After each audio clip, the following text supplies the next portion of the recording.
옷을 입지 않고 있는데 그렇게 그 아이를 챙기고 있는 모습을 봤어요. 딱 보면서 고아구나. 부모가 없어서 저렇게 도심에서 박스를 거기서 만들어가지고 거기 안에서 지내면서 저희 지금 아이들만한 그 아이들이에요. 한참 돌봄과 가르침이 필요한 그 아이인데도 불구하고 그 5살짜리가 3살짜리 아이를 돌보고 있더라고요. 제가 그것을 보면서 참 너무나도 충격인과 동시에 마음이 너무 아팠어요.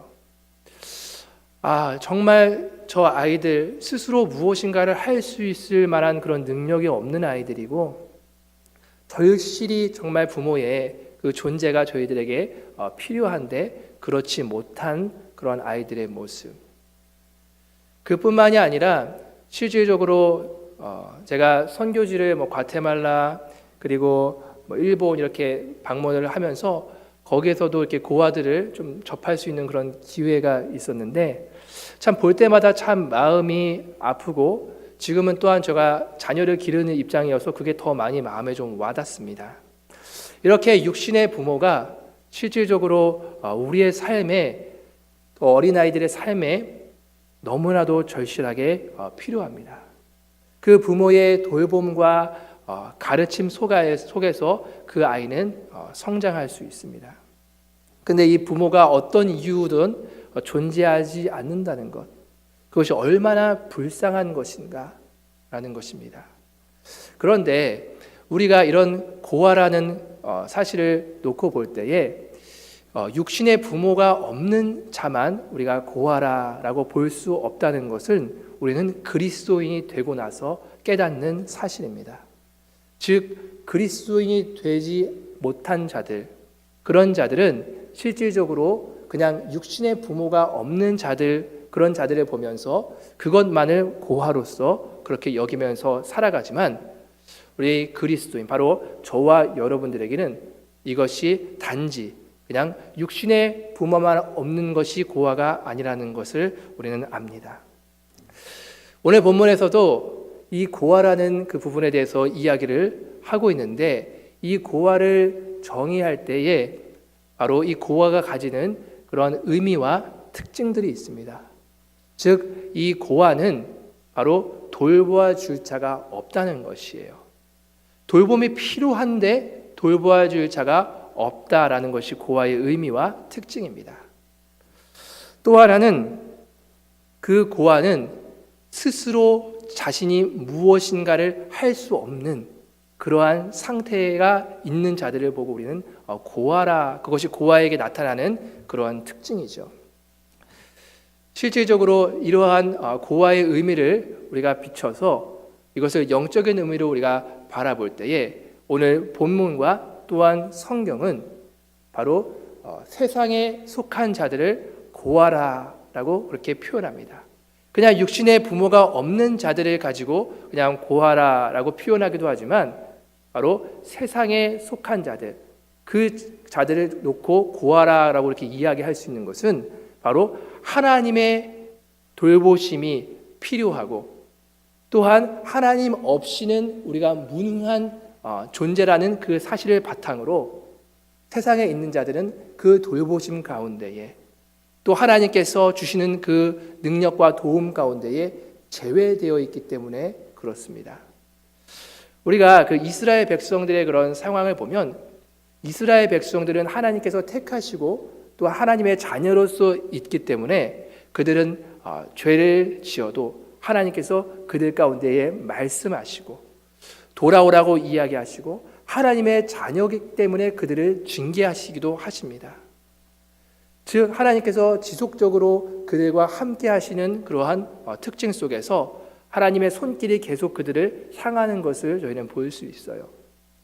그런데 하나님의 백성이 아닌 이방인들은 하나님의 돌봄도 없고 그리고 그들의 능력이 대단한 것처럼 보여지지만 실질적으로 하나님의 능력이 그들과 함께하지 않습니다. 이처럼 그런 이방인들, 또 현대를 살아가는 저와 여러분들 가운데는 바로 예수님을 믿지 않는 하나님의 자녀가 아니라 세상에 속한 자녀들을 우리는 고아라라고 이렇게 이야기를 할 수 있습니다. 육신의 부모가 없는 고아도 너무나도 사실상 불쌍한데 이 영적인 그 고아, 즉 하나님의 자녀가 아닌 그런 자들, 그 자들을 바라볼 때 이처럼 사실 불쌍한 자들이 없습니다. 왜냐하면 실질적으로 이 육신의 그 부모는 우리에게 많은 것들을 해주지만 또한 반대로 많은 것들에 제한된 부분들이 있습니다. 그리고 궁극적으로 우리 가운데에 영원한 생명, 즉 모든 인류가 해결해야 되는 그 문제에 대해서 해결해 줄 수 있는 그 능력이 육신의 부모는 없다는 것이에요. 하지만 하나님께서는 유일하게 그 부분에 대해서 해결해 주실 수 있고 우리와 함께 거하시며 도와주실 수 있다라는 그 사실, 그것을 받아 누리는 것과 누리지 못하는 것은 엄청난 차이고 또 그렇게 그것을 누리지 못하고 살아가는 자들은 정말 너무나도 불쌍한 자들이죠. 그런데 여기서 그냥 단순히 그렇게 세상에 속한 자들만이 불쌍한 것이 아니에요. 바로 분명히 하나님의 놀라운 약속이 있음에도 불구하고 그 약속을 바라보지 못하고 믿지 못하고 그 가운데서 살아가지 않는 자들, 즉 부모가 없어서가 아니라 부모는 있는데 고아처럼 살아가는 그런 자들 역시 너무나도 불쌍한 자들이에요. 지금 현대 우리가 이 교회에서 이런 표현을 합니다. 지금 많은 이 교회의 이 교인들은 영적인 고아와 같이 살아가고 있다라는 그런 표현을 해요. 교회 안에 들어와 있고 하나님의 자녀라라고 그렇게 사람들이 이야기를 하지만 정작 살아가는 것은 그렇게 영적인 고아처럼 살아가는 그런 모습을 가지고 이야기를 하고 있는 것입니다.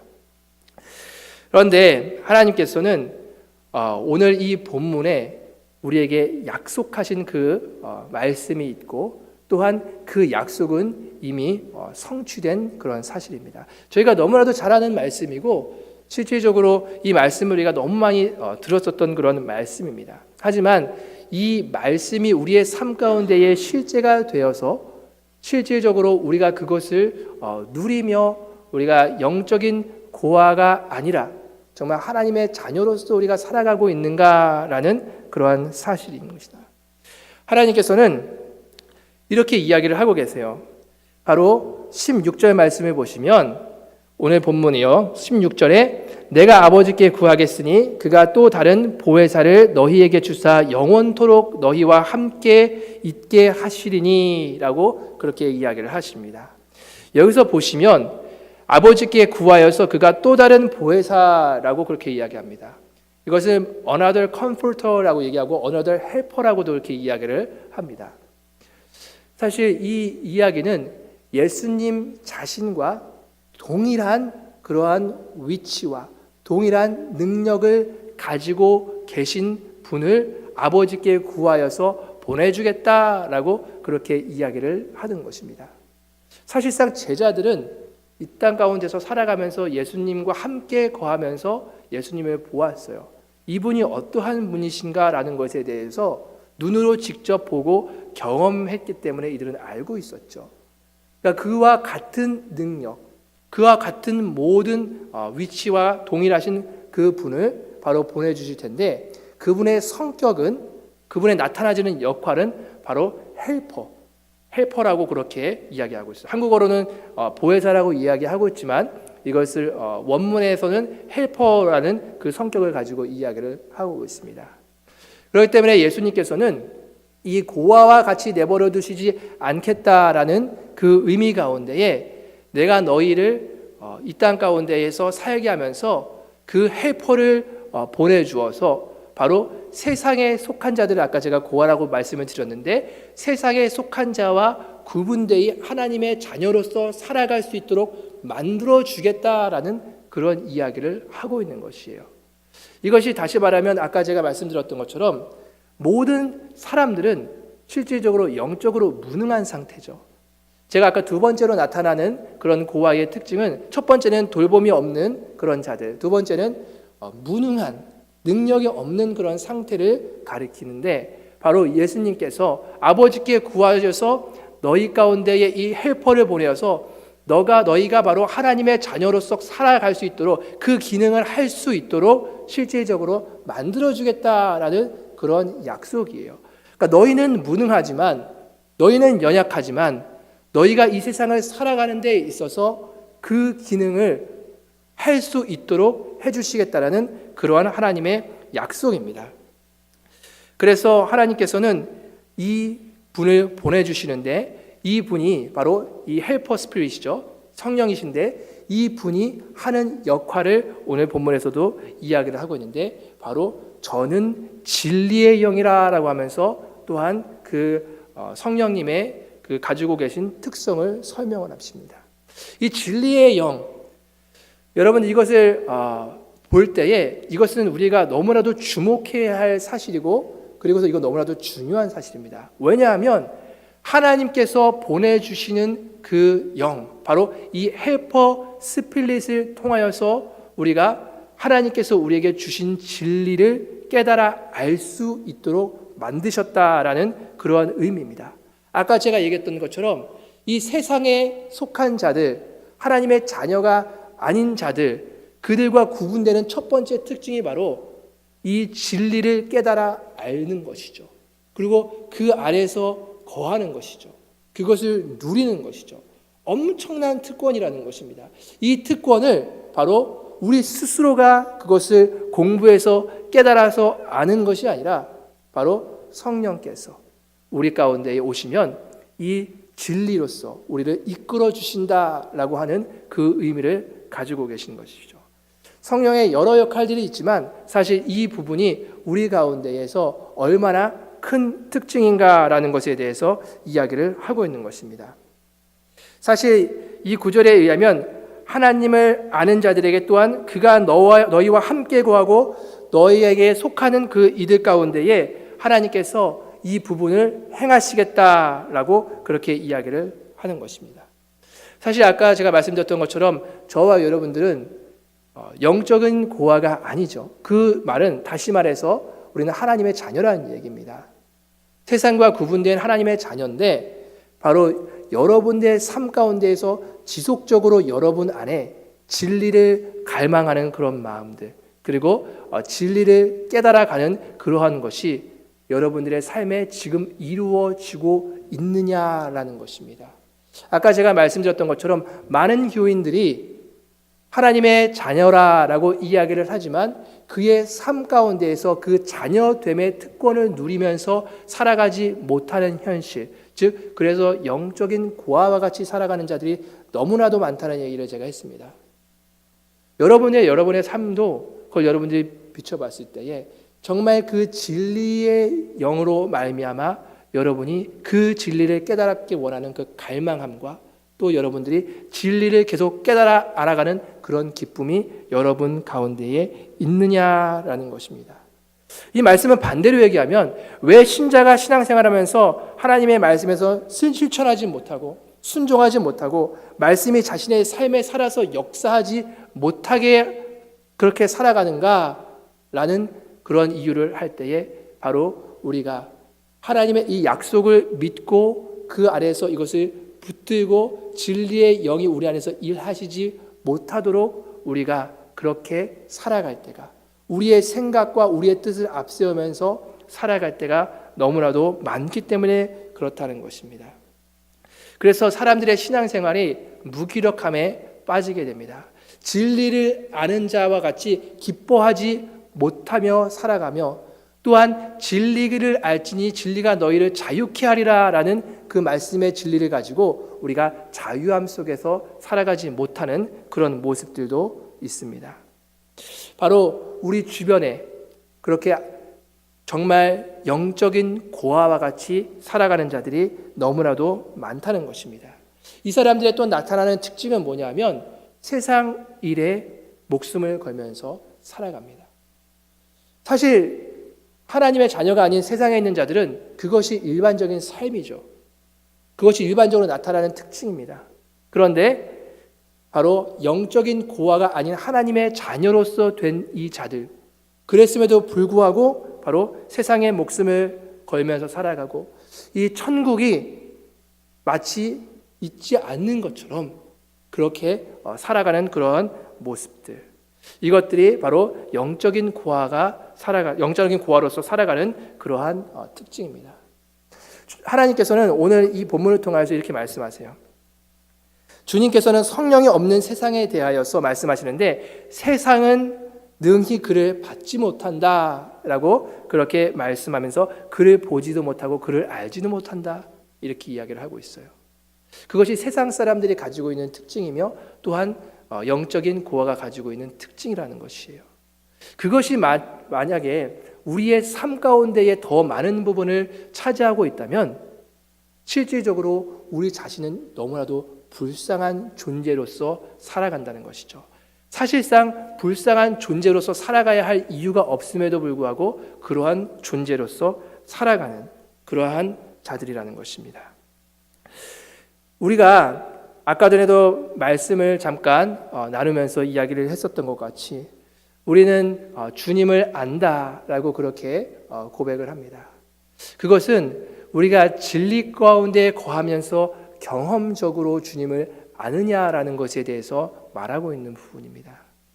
그렇기 때문에 우리 안에 계속적으로 그 진리 가운데 거하면서 주님과 교제함이 있는가, 즉 그 관계가 우리 가운데 계속 유지되고 있는가라는 그러한 사실이기도 합니다.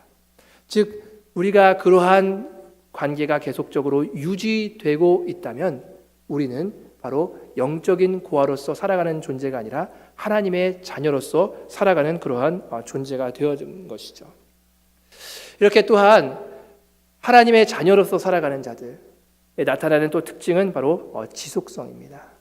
이것은 무엇이냐 하면 오늘 본문에서도 16절에 이야기를 하고 있는데 예수님께서 아버지께 구하여서 또 다른 보혜사를 우리에게 주신다고 약속하시면서 이 보혜사는 바로 영원토록 너희와 함께 계시리니 라고 그렇게 이야기를 하고 계십니다. 이 영원토록 함께 계시다라는 그 약속은 실질적으로 인간 측에서는 할 수가 없는 약속이에요. 저도 사실 저희 아이들을 너무나도 사랑합니다. 항상 같이 있어주고 싶고 늘 돌보아주고 싶은 그 마음이 아마 저뿐이 아니라 자녀를 둔 모든 부모님들의 마음일 것이라고 저는 생각을 해요.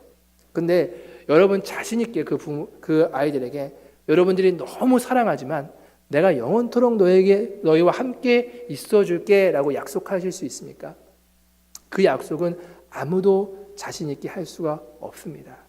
내 마음은 너무나도 원하지만 그것은 결국은 우리의 능력의 밖의 일인 것을 우리는 다 인정하지 않을 수 없습니다. 우리는 갑작스러운 이별이 누구에게 닥칠지 우리는 아무도 모르는, 어떻게 보면 굉장히 불안한 그러한 현실 속에서 살아가는 존재가 바로 저와 여러분들입니다. 그런 의미에서 이것은 유일하게 하나님 측에서만 하실 수 있는 약속이고 또한 그 약속하신 것을 어떠한 방법으로도 지키시는 참 신뢰하실 수 있는 분이 우리에게 해주신 약속이에요. 이 약속이 얼마나 우리 가운데의 큰 부분이며 또 우리 가운데의 그 어떤 것보다도 힘이 되는 그러한 말씀인가라는 것입니다. 그는 우리와 함께 계시며 또 오늘 본문에서 우리와 함께 거하신다라고 그렇게 이야기를 하고 계십니다. 이것은 장소의 제한을 절대 받지 않는 것이고요. 또한 능력의 제한을 받지 않는다라는 그런 의미를 가지고 있는 것이죠. 잠깐 있다가 떠나시는 것이 아니라 어떠한 상황에서 제한적인 것이 아니라 어떤 시간에 어떤 제한적인 것이 아니라 그런 모든 것을 초월하여서 우리와 함께 계실 수 있도록 약속하시는 그 하나님의 약속. 우리는 그 약속 안에 지금 거하면서 지금도 여러분들 안에서 여러분들을 도우시면서 그 성령님은 우리를 진리 가운데로 계속 인도하시고 진리를 깨닫게 하시고 그 진리를 깨달은 기쁨이 우리 안에서 충만하게 하시는 그 역할을 하실 뿐만이 아니라 우리가 어느 때 어느 곳에 가든지 우리와 지속적으로 교제하시며 우리를 떠나지 않는 분이시다라는 것을 우리가 알 수 있다는 것입니다. 제가 이전에 몸이 굉장히 안 좋았었던 적이 있어요.